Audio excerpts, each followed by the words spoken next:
तो last time जो है वो हमने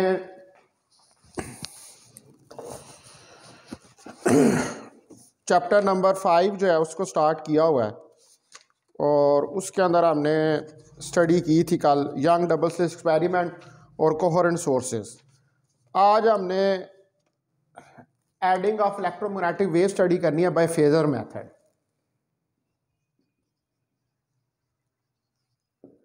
adding of electromagnetic waves by phasor method.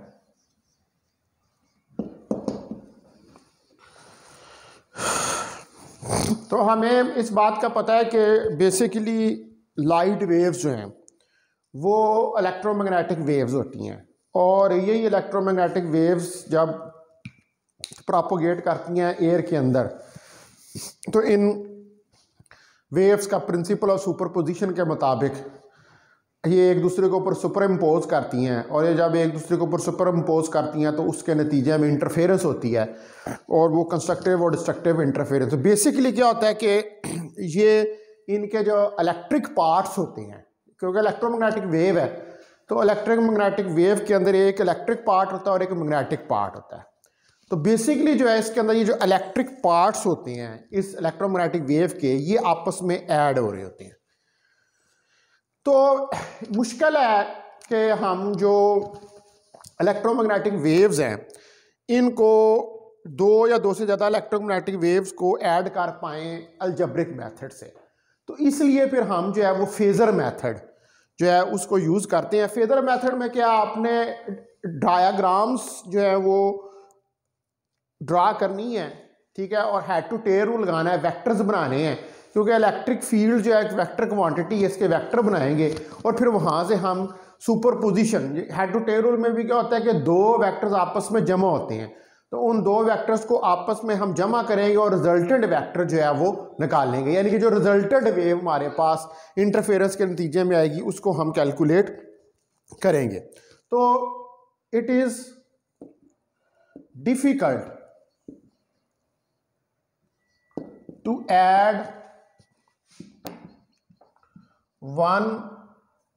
add two or more waves, electromagnetic waves with algebraic method। तो ये मुश्किल है हमारे लिए कि अलजेब्रिक मेथड से दो या दो से ज़्यादा वेव्स को ऐड करें। तो इस मसले को हल करने के लिए हम यूज़ करते हैं फेज़र मेथड, ठीक है। To solve this problem we use phasor method to add two or more electromagnetic waves। तो हम फेज़र मेथड जो है उसको यूज़ करते हैं दो या दो से ज़्यादा इलेक्ट्रोमैग्नेटिक वेव्स को ऐड करने के लिए। ये मेथड जो है ये सिंपलेस्ट भी है और कन्वीनियंट भी है। तो आप कंसिडर करें कि हमारे पास जो डिस्टर्बेंस दी हुई है वेव्स की, वेव्स के लिए क्या होती है, डिस्टर्बेंस होती है। तो जो डिस्टर्बेंस ऑफ वन वेव है उसको हम रिप्रेजेंट करते हैं दो वेक्टर्स के जरिए, ठीक है। तो consider the disturbance of wave. आप कंसिडर करें डिस्टर्बेंस ऑफ वेव की विच कैन बी रिप्रेजेंटेड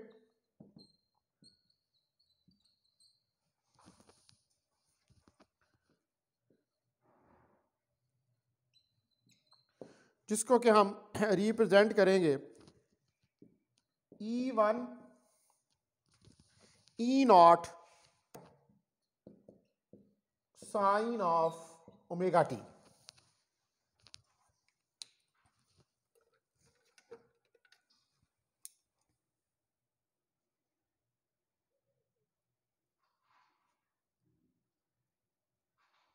ठीक है, इसकी मदद से हम रिप्रेजेंट करेंगे। इसमें अब E1 जो है ये एम्पलीट्यूड है वेव का, E0 जो है वो एम्पलीट्यूड है वेव का, और E1 जो है ये इलेक्ट्रिक पार्ट है वेव का।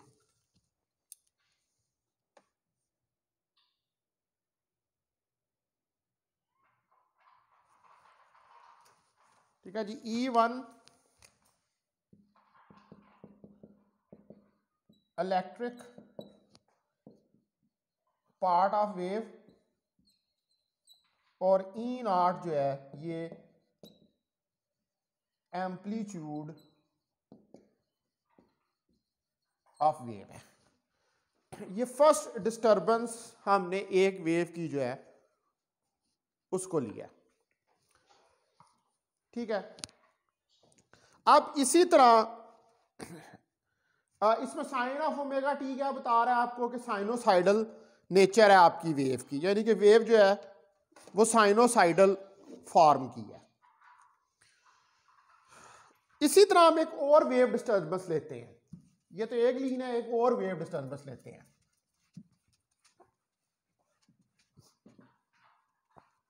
कंसिडर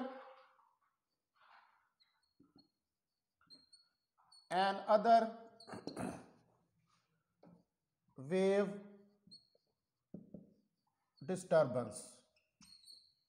हम एक और वेव डिस्टर्बेंस लेते हैं और वो वेव बराबर है E2 E0 sine of omega t plus phi. अब इसमें फाई हमने एक फेज कांस्टेंट ले लिया। ठीक है, यानी कि पहली वेव से फेज का डिफरेंस ले लिया, फेज कांस्टेंट।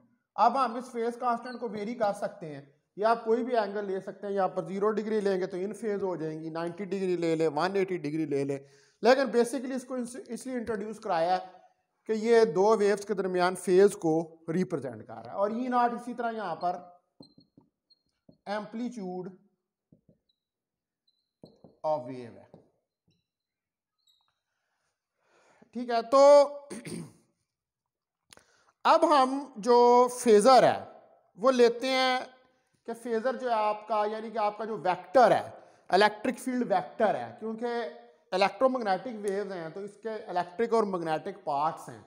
तो मैग्नेटिक फील्ड भी वेक्टर क्वांटिटी होती है और इलेक्ट्रिक फील्ड जो होता है वो भी वेक्टर क्वांटिटी होती है। तो हम कहते हैं कि जो फेजर है, यानी कि जो इलेक्ट्रिक फील्ड का पार्ट है, ये रोटेट कर रहा है। ठीक है, और ये रोटेट कर रहा है किस डायरेक्शन में? Anti clockwise. Phasor which is rotating anti clockwise, anti clockwise direction में फेजर जो है वो रोटेट कर रहा है। तो अब ये जो प्रोजेक्शन है फेजर E0 की अलोंग वाई एक्सिस, वो क्या होगी? वो E1 होगी, यानी कि उसका साया जो है, the projection of phasor E0 along Y axis is E1, वो E1 के बराबर होगी। और जो प्रोजेक्शन होगी आपके पास फेजर E0 की अलोंग वाई एक्सिस, वो E2 होगी। उसी तरह दूसरी इक्वेशन के लिए तो हम ये दोनों को ऐड कर देंगे by head to tail rule, यानी कि दोनों फेजर जो हैं इनको हम ऐड कर देंगे हेड टू टेल रूल की मदद से। अब मैं यहाँ पर ये फिगर ड्रा करता हूँ जिससे आपको समझ आएगी कि ये हम क्या बात कर रहे हैं। देखिए, ये एक्स और वाई एक्सिस है आपके पास, ये एक्स है, ये वाई है। तो यहां पर ये फेजर E0 है। अब इसका यहां से एंगल जो है वो ओमेगा टी बन रहा है, तो ये इसके अलोंग ये वाला कंपोनेंट जो है इसका, ये E1 है, ये E1 कंपोनेंट जो है वो बन रहा है। तो यहां से अगर आप साइन ऑफ ओमेगा टी की वैल्यू निकाल लें तो साइन ऑफ ओमेगा टी आएगा E1 ओवर E0। तो ये वही वाली इक्वेशन बन जाएगी, E1 is equal to E0 sine of omega t. You can see it clearly. ठीक है, ये वही वाली इक्वेशन जो है ये आपके पास बन जाएगी, वो जो पिछली मैंने इक्वेशन नंबर 1 हम मैंने लिखी थी। आप इसको इक्वेशन नंबर 2 कह दें, और ये वाली जो मैंने पहले लिखी थी E1 E0 sine of omega T, इसको 1 कह दें। तो ये वही वाली इक्वेशन नंबर 1 जो है वो आ गई है, और ये आप देख सकते हैं कि ये इक्वेशन हमारे पास ट्रिग्नोमेट्रिक मेथड से यानी कि फेजर मेथड से हमने इसको कैलकुलेट किया है। इसी तरह अब आप देखें कि हमारे पास जो दूसरी अब इक्वेशन है, ठीक है, जिसमें हमने फाई एंगल को इंट्रोड्यूस करवा दिया है, उसके लिए भी मैं डायग्राम जो है उसको ड्रा करता हूं। आप देखेंगे कि ये वैसे ही ये एक्स है और ये वाई है। ठीक है, तो यहां से ये वेक्टर E0 का और इधर से ये वेक्टर E0 का, ठीक है, ये दो वेक्टर्स E0 के हमारे पास आ गए, एक E1 के लिए है और एक E2 के लिए।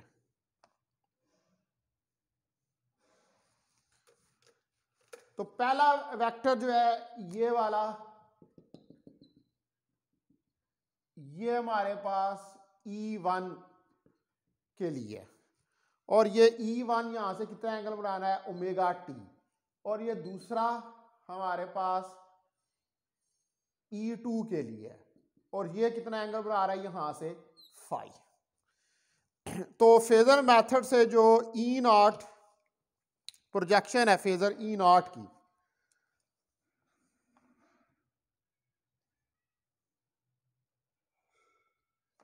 तो उससे हमारे पास जो इलेक्ट्रिक फील्ड निकलेगी उसी तरह जिसने मैंने पीछे आपको बताया था कि sine of omega t plus phi. ठीक है, तो ये किसके बराबर आ जाएगा, ये देखें, इसका सामने वाला जो ये तो E0 है, उसके सामने वाला E2 है, तो ये E2 ओवर E0 आ जाएगा, और E2 जो है ये E0 sine of omega t plus phi के बराबर आ जाएगा। ये वही इक्वेशन है, वो जो इक्वेशन नंबर 2 हमने राइट डाउन की थी, ये वही वाली इक्वेशन जो है वो निकल आई है।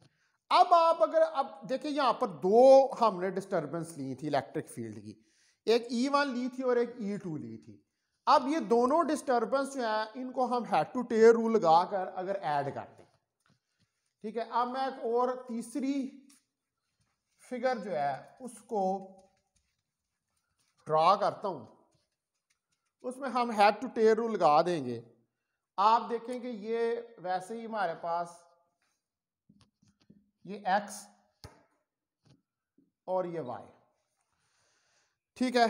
अब पहला वेक्टर आपके पास ये आ गया E0 का, फिर दूसरा वेक्टर उसी तरह यहां पर ये भी E0, ये भी E0 का वेक्टर आ गया, और इसको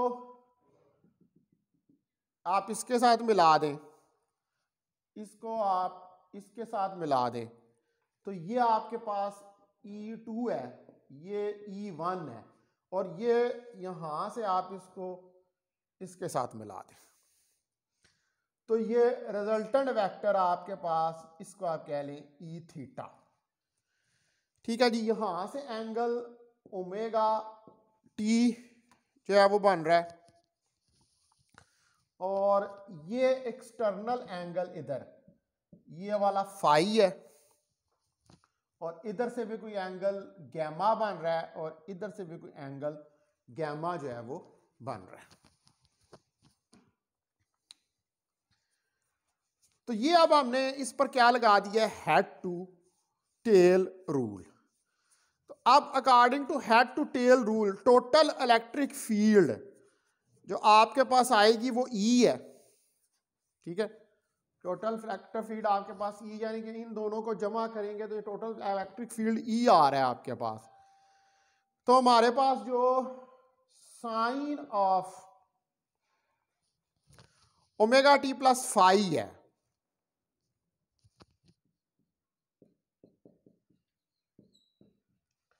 दैट इज इक्वल टू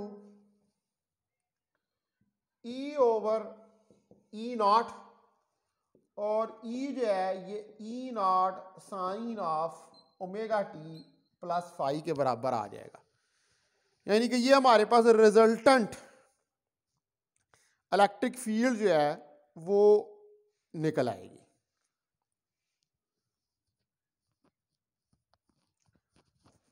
बल्कि ये होगा ई थीटा, ये वाला जो है ई थीटा, हमने इसको रिजल्टेंट वेक्टर जो है वो कहा है। ये ई थीटा हमारे पास रिजल्टेंट वेक्टर है।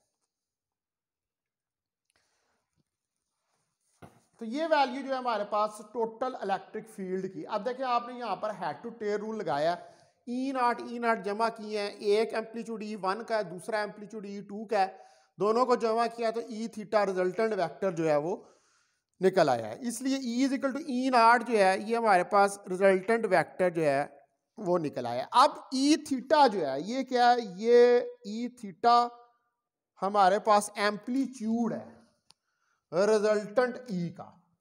ई थीटा ये क्या है, ये एम्पलीट्यूड है ऑफ द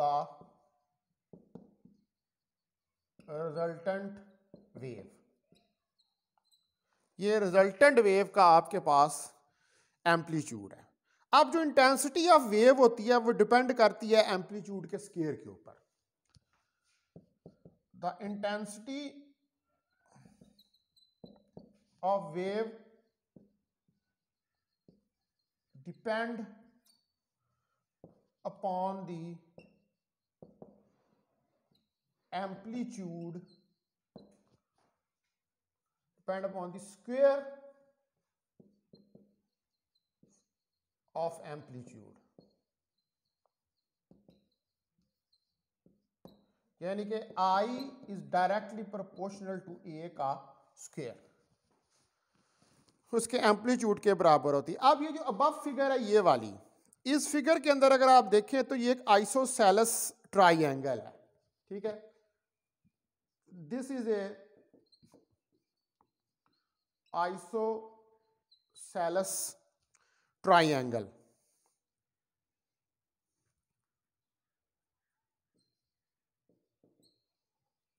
ये एक आइसोसेलेस ट्राइंगल है जिसके अंदर जो सम है इंटीरियर का वो इक्वल है to the sum of exterior angles. तो इंटीरियर एंगल्स कौन से हमारे पास, गैमा गैमा, और एक्सटीरियर एंगल कौन सा है, फाई। तो ये हमारे पास क्या आ जाएगा, gamma plus gamma is equal to phi, क्योंकि ये एक आइसोसेलेस ट्राइंगल है। तो जो आइसोसेलेस ट्राइंगल होती है उसके अंदर जो इंटीरियर एंगल्स होते हैं उनका सम जो है वो एक्सटीरियर एंगल्स के बराबर होता है। तो इसका मतलब है कि यहां से ये 2 गैमा फाई के बराबर आ जाएगा और गैमा यहां से फाई बाई 2 के बराबर आ जाएगा। अब ई थीटा जो आपके पास रिजल्टेंट एम्पलीट्यूड है, ये एक्चुअली अगर आप देखें तो ई थीटा जो है वो E naught cos of gamma plus E naught cos of gamma के बराबर है। अगर आप गैमा का एंगल जो है उसको कंसिडर करें तो ई थीटा आपके पास 2e naught cos of gamma के बराबर आ जाएगा।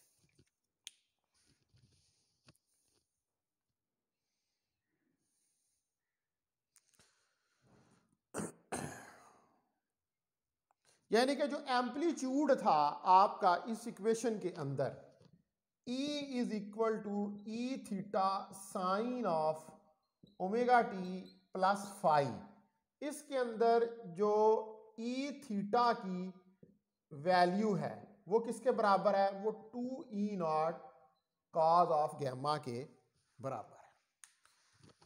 देखे ना, ये ई नॉट वेक्टर है, ठीक है। तो यहां से अगर मैं परपेंडिकुलर इस तरफ ये ड्रा कर दूं, ये ड्रा कर दूं, तो इस ई नॉट वेक्टर को अगर आप देखें, ये गैमा एंगल जो यहां से इसका इंटीरियर एंगल बन रहा है, तो इसकी ये वाली साइड जो है, ये वाली, ठीक है, ये ई थीटा है और ये वाली इसकी साइड जो होगी ये क्या होगी, ये कॉज हॉरिजेंटल साइड होगी। यानी कि यहां से आप निकाल सकते हैं कि कॉज ऑफ गैमा, ठीक है, कॉज ऑफ गैमा क्या होगा, बेस ओवर हाइपोटेन्यूज, ठीक है जी, बेस ओवर हाइपोटेन्यूज।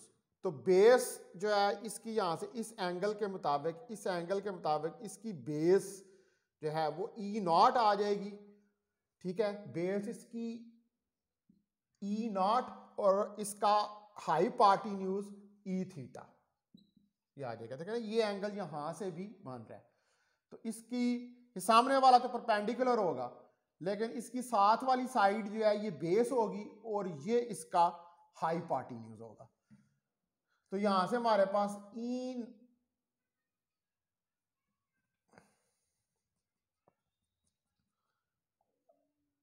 क्या जाएगा, E theta over E naught, तो that is equal to E theta E naught cos of gamma, ठीक है। लेकिन दो वेक्टर्स इन्वॉल्व है इसलिए हमें फिर इनको जमा जो है वो करना पड़ेगा, क्योंकि एक ई नॉट आ रहा है ई टू की वजह से और एक ई नॉट आ रहा है ई वन की वजह से, तो दो वेक्टर्स हैं। तो फिर हम इनको रिजल्टेंट एम्पलीट्यूड निकालने के लिए हमें क्या करना पड़ेगा, इनको जमा जो है वो करना पड़ेगा। तो अब देखिए ये इसके सामने वाला, ये गैमा के सामने वाला परपेंडिकुलर है, ठीक है, ये इसकी बेस ई थीटा इसकी बेस और ई नॉट इसका हाइपोटेन्यूज। या आप ट्राइंगल निकाल के अगर आप यूं लिख लें, इसको बना लें, ठीक है, मैं ऐसे ले जाता हूं इसको ट्राइंगल को, क्योंकि यहां से एंगल इस तरफ उल्टी हुई है ट्राइंगल, तो आप इसको यूं ले जाएं, अगर ऐसे आप प्लॉट करें तो मैं कहूँ कि ये गैमा एंगल है, ठीक है, ये तो सामने वाला इसका हो गया परपेंडिकुलर, ठीक है, और ये वाली ई थीटा इसकी बेस है और ये उसका एम्पलीट्यूड ई नॉट। तो यहां से आप कॉज ऑफ गैमा की वैल्यू निकाल लें, तो कॉज ऑफ गैमा जो है वो किसके बराबर आएगा, ई थीटा ओवर ई नॉट के, और ई थीटा आ जाएगा ई नॉट कॉज ऑफ गैमा। अब ये पॉइंट आपको क्लियर हो गया होगा। तो इसका मतलब है कि ये इक्वेशन जो ई है, फिर इसमें आप वैल्यू रखें ई थीटा की 2 E naught cos of gamma sine of omega t plus 5।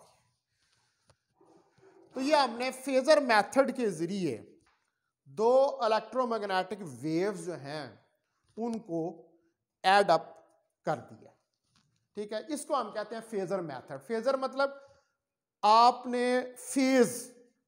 Phase को यूज किया, और फेज को आपने किस तरह यूज किया है, फेज को आपने यूज किया है दो इलेक्ट्रोमैग्नेटिक वेव्स के इलेक्ट्रिक पार्ट्स लेकर, ठीक है, क्योंकि इलेक्ट्रोमैग्नेटिक वेव जो होती है उसके अंदर इलेक्ट्रिक फील्ड भी होता है और मैग्नेटिक फील्ड भी होता है। तो हमने उसका इलेक्ट्रिक पार्ट, क्योंकि जो डायरेक्शन होती है इलेक्ट्रोमैग्नेटिक वेव की उसको इलेक्ट्रिक फील्ड से डिस्क्राइब किया जाता है, इसलिए हमने मैग्नेटिक पार्ट नहीं लिया, हमने इलेक्ट्रिक पार्ट किया, क्योंकि मैग्नेटिक लाइंस ऑफ फोर्सेस जो होती हैं वो कर्ल्ड होती हैं, लेकिन इलेक्ट्रिक फील्ड जो होता है वो हमेशा किसी पॉइंट के अंदर डायरेक्ट करता है। तो हमने फिर इसलिए, क्योंकि इलेक्ट्रिक फील्ड एक वेक्टर क्वांटिटी और वो किसी पॉइंट में डायरेक्ट करती है, तो फिर हमने हेड टू टेल रूल लगाकर, फेजर मेथड लगाकर दो जो आपके पास इलेक्ट्रोमैग्नेटिक वेव्स थी उनको ऐड करके देख लिया। अब इसी को हम इसी फेजर मेथड से जो हमने ऐड किया, यही वाला काम हम जो है वो अलजेब्रिक मेथड से भी कर सकते हैं। अब मैं दूसरे नंबर पर वो करूंगा, ये तो फेजर मेथड से ऐड किया, अब आपको अलजेब्रिक मेथड से ये ऐड करके जो है वो दिखाऊंगा बाय अलजेब्रिक मेथड। तो अलजेब्रिक मेथड में उसी तरह हम E1 E naught sine of omega t और E2 E naught sine of omega t plus 5 ये वो लेंगे, और प्रिंसिपल ऑफ सुपरपोजिशन लगाएंगे तो total field E1 plus E2 के बराबर आ जाएगी। तो E आ जाएगा आपके पास E0 sine of omega t plus E0 sine of omega t plus phi. और यहाँ से आप E0 को कॉमन का लें तो sine of omega t plus sine of omega t plus phi के बराबर जो है ये आ जाएगा। ठीक है, अब आपने इसके ऊपर ट्रिग्नोमेट्रिक फार्मूला लगाना है। वो ट्रिग्नोमेट्रिक फार्मूला वही वाला आपने लगाना है कि sine of P plus sine of Q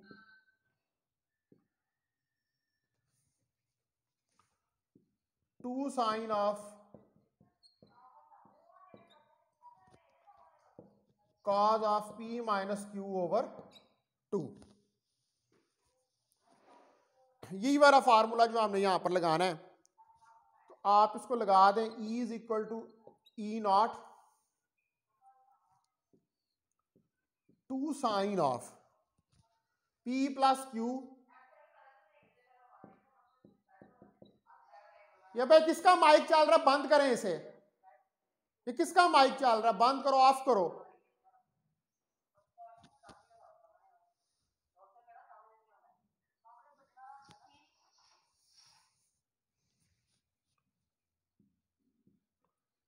तो omega T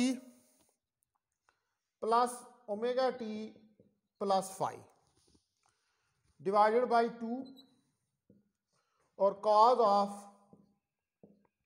omega T minus five divided by 2 और ब्रैकेट क्लोज। ये मैंने वो ट्रिग्नोमेट्रिक फार्मूला, ये पहले भी हम कई दफ़ा जो इस ट्रिग्नोमेट्रिक फार्मूले को जो है वो हम इस्तेमाल कर चुके हैं। ठीक है, ये वो मैंने फार्मूला लगा दिया। अब आप देखेंगे यहाँ पर ये ओमेगा टी तो ओमेगा टी से कैंसिल हो जाएगा और इधर से ये ओमेगा टी में ऐड हो जाएगा। तो E आ जाएगा आपके पास E0 two sine of 2 omega t plus five divided by 2 और cos of minus five by 2। ये इक्वेशन हमारे पास आ जाएगी। तो यहां से हम इसको राइट डाउन कर सकते हैं कि E is equal to 2E0 sine of omega t plus 5/2। ठीक है, 2 से कैंसिल हो जाएगा और 5/2 आ जाएगा। तो काज माइनस थीटा जो है वो काज ऑफ थीटा के बराबर होता है। तो ये आ जाएगा काज 5/2। अब आपको ये पता है कि फाई जो है उसकी वैल्यू आपने निकाली थी, गैमा की वैल्यू आपने निकाली थी 5/2। तो ये यहां पर पुट करें तो E is equal to 2E0 sine of omega T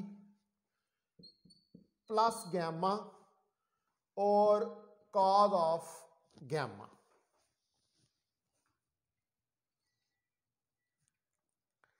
इसके बराबर आ जाएगा और E is equal to 2E0 cos of gamma sine of omega t plus 5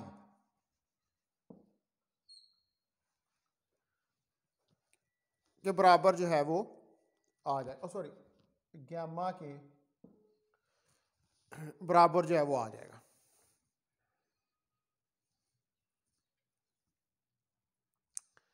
ठीक है, तो ये हमारे पास 2E0 गैमा के बराबर हो गया। तो E is equal to 2E0 cos of gamma, 2E0 cos of gamma तो E थीटा के बराबर है। तो ये आ जाएगा E theta sine of omega t plus gamma. अच्छा, वहां पर आप पीछे एक गलती होगी है, उसमें करेक्शन कर लें कि जहां पर हमने वो इक्वेशन राइट डाउन की थी फेजर मेथड के अंदर भी, फेजर मेथड के अंदर भी वो जो फाइनल इक्वेशन थी वो ये थी E is equal to E theta sine of omega t plus gamma. ठीक है, मैं वहां पर गलती पर गैमा की जगह फाई लिख गया था, तो वो फाई नहीं है, वो गैमा का एंगल है, इंटीरियर एंगल आता है उसके अंदर। ठीक है, तो वो आपने राइट डाउन करनी है। ये इक्वेशन थी हमारे पास वहां पर E equal to E theta sine of omega t plus gamma, तो इसको करेक्शन कर लें, वहां पर फाई नहीं था, वहां पर गैमा है। बाकी सारा वही है जो हमारे पास ये इक्वेशन थी जब हमने हेड टू टेल रूल लगाया था, तो उसके बाद जो इक्वेशन आई थी हमारे पास वो मैंने वहां पर ये लिख दिया था कि sine of omega t plus phi, नहीं ये गलत था, उसमें आना था sine of omega t plus gamma is equal to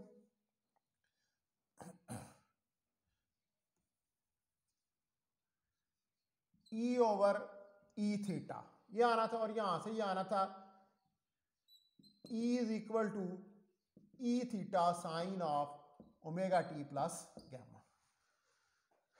तो ये आप उस फेजर वाले मेथड के अंदर इसकी जो है वो जरा करेक्शन कर लें, या मैं आपको दोबारा जो है उसके अंदर कर रहा हूं, ये वही इक्वेशन अलजेब्रिक मेथड से भी निकल आई है। ठीक है, मैं उसको ये दोबारा कर देता हूँ, ये 2-3 स्टेप जो हैं, ये देखें, ये हमने ये प्लॉट किया था ना, ये x था, ये y था। ठीक है, तो ये एक वेक्टर ये और ये इसका रिजल्टेंट, ये ई थीटा रिजल्टेंट था, अंदर इसके गैमा इंटरनल थे एंगल्स, और ये वाला फाई एंगल था हमारे पास। तो इसका जो रिजल्टेंट हमारे पास निकला था ये यहां से ओमेगा टी है, तो इसका रिजल्टेंट जो है इस पूरी फिगर का रिजल्टेंट यहां पर ये E2 है और ये वाला E1 है, तो इसका रिजल्टेंट जो था इस सारे का वो था sine of omega t plus gamma is equal to E over E theta, यानी कि ये गैमा एंगल ले, ठीक है, तो इसकी ये वाली साइड जो है, ठीक है, ये वाली साइड जो है, ये सामने वाला जो है आपके पास, इसको देखिए, ये सामने वाला साइन ऑफ इस, यहां से भी आप देख सकते हैं, ठीक है, इधर से भी आप देख सकते हैं, तो यहां से जो है आपका रिजल्टेंट वेक्टर, ठीक है, वो अगर इस तरफ रिजल्टेंट यानी कि इस E2 और E1 को जमा करें, ठीक है, इस E2 और E1 को जमा करें, तो यहां पर रिजल्टेंट E आता है। ठीक है, तो sine of omega t plus gamma, ये गैमा और ये ओमेगा टी, तो sine of omega t plus gamma, इसके सामने वाला ये ई वेक्टर है। ठीक है, और इसकी जो हाइपोटेन्यूज है वो ई ऑफ थीटा है, तो फिर ये E perpendicular over hypotenuse, E theta hypotenuse और ई परपेंडिकुलर, क्योंकि दोनों E1 और E2 जो है वो आप ऐड कर रहे हैं, तो ये आ जाएगा आपके पास फिर E is equal to E theta sine of omega t plus gamma. बाकी वो सारा ठीक था, उसमें वो गलती से वो फाई जो है वो मैंने राइट डाउन कर दिया था, तो इसकी वहां पर आप करेक्शन कर लें। ठीक है, तो अब ये आप देख लें कि आपने दोनों तरीकों से जो है वो अलजेब्रिक मेथड और जो आपके पास मेथड है फेजर, उन दोनों से आप इसको कैलकुलेट करके देख ली। अब ये इक्वेशन जो है E theta sine of omega t plus gamma, इस इक्वेशन के अंदर अगर sine of omega t plus gamma 1 के बराबर हो, तो फिर ई जो है वो ई थीटा के बराबर होगा, यानी कि मैक्सिमम एम्पलीट्यूड होगा आपके पास, और इसका मतलब है कि अगर E is equal to E theta के बराबर है, तो ई थीटा की वैल्यू हमारे पास कितनी थी, ई थीटा की वैल्यू जो है वो हमारे पास थी 2E0 कॉज ऑफ गैमा, और गैमा हमारे पास 5/2 के बराबर है, तो 2E0 कॉज ऑफ 5/2 तो अगर यहां पर हम फाई को 0 लें, 0 डिग्री ले लें, तो E is equal to 2E0 cos of 0 degree. तो कॉज ऑफ 0 डिग्री 1 के बराबर, तो लिहाजा E is equal to 2E0 के बराबर आ जाएगा। तो ये क्या होगा, this is the maximum amplitude of the wave.